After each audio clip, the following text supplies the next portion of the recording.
सबैजनालाई मेरो नमस्कार। म एउटा मेरो आफ्नो अनुभव सुनाउन चाहन्छु आज। मेरो अनुभव के सम्बन्धमा भन्दाखेरि मेरो यो टाउकोको सम्बन्धमा। टाउकोमा मेरो कपाल छ। यो कपाल नहुँदाको समस्या, यो कपाल नहुँदाको पीर, चिन्ता सबैले हुँदो रहेछ कि मलाई मात्रै हुँदो रहेछ भन्ने कुरा चाहिँ तपाईहरु आफै बुझ्नु होला है। तर यो मेरो 2 महिना अगाडिको कुरो, मेरो कपाल चाहिँ धेरै झर्ने, नुहाउँदा धेरै झर्ने, चाया परिराख्ने र बेला बेलामा धेरै नै चिलाउने समस्या थियो। यो चाहिँ समस्या 2 महिना अगाडिसम्म चाहिँ थियो। त्योभन्दा धेरै अगाडि झन्डै वर्ष दिन 1.5 वर्ष जस्तै त्यस्तै भयो। त्यस्तो भइरहेको थियो। सिरकेज तेल पनि प्रयोग गरे, येचु हेयर ओइल भन्ने पनि आयो, त्यो पनि प्रयोग गरे। तर मैले चित्त बुझ्दो रिजल्ट नआइसकेपछि अब चाहिँ म यो तेलहरु चाहिँ प्रयोग गर्दिन। प्रयोग त गरिहेर्यो तर 1.5 महिनासम्म प्रयोग गर्दा पनि यसको सही रिजल्ट नपाएपछि, चित्त बुझ्दो रिजल्ट नपाएपछि मैले अब त्यो लाउन छोड्दिए। त्यसपछि अर्को अप्सन पनि एउटा आयो मलाई, गानुजी स्याम्पू है। यो चाहिँ यस्तो हुँदो रहेछ, गानुजी स्याम्पू है। यो मैले प्रयोग गरे। यो धेरैले मलाई के भन्यो भने यो प्रयोग गरे भने चाहिँ यसको समस्याको समाधान चाहिँ धेरैले भएको छ, तपाईले पनि हुन सक्छ यसरी ट्राई गर्नुस् भनेर मलाई केही साथीहरुले चाहिँ मलाई यसको बारेमा भनिसकेपछि चाहिँ एकचोटी ट्राई त गरि हेरौँ नि त हैन। उमेर हुँदा हुँदै उमेर नभएको जस्तो ताक्लु टाउको त अब मलाई के राखिराख्नु हैन। उमेर छ भन्दा मसँग कपाल बन्द हुनु पर्यो नि जस्तो लाग्यो नि त हैन। हुन पनि होला नि त है। त्यही भएर मैले प्रयोग गरेर हेरेको। 2 महिना भयो, लगातार 2 महिना भयो। 1 महिनामा 1 बोतल सकिन्छ मैले, म धेरै त लाउँदिन। यो दोस्रो महिनाको अन्तिम 2 बोतल भयो है। यो 2 बोतल दोस्रो महिनाको अन्तिमको, यो अलिकति बाँकी छ, अब सकिन्छ दोस्रो महिना। र यो पहिला अहिले यतिको छ। पहिले चाहिँ यहाँबाट झर्दै झर्दै अलि माथि पुगिसकेको भने यतैबाट दुवैपट्टिबाट है अहिले यतिको छ हैन।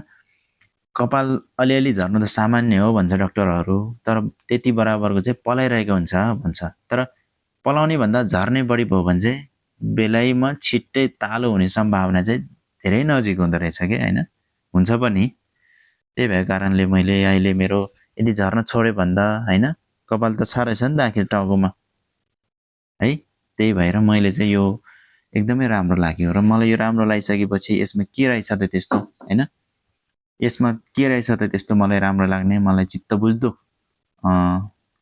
रिजल्ट दिने भनेपछि मैले यसको बारेमा खोजीनिति गर्दाखेरि है, यसमा कपालको लागि सन्तुलित पीएच लेभलमा डिजाइन गरिएको रहेछ, जसमा गानोडर्मा लुसिडम र भिटामिन B5 ले भरिपूर्ण रहेछ।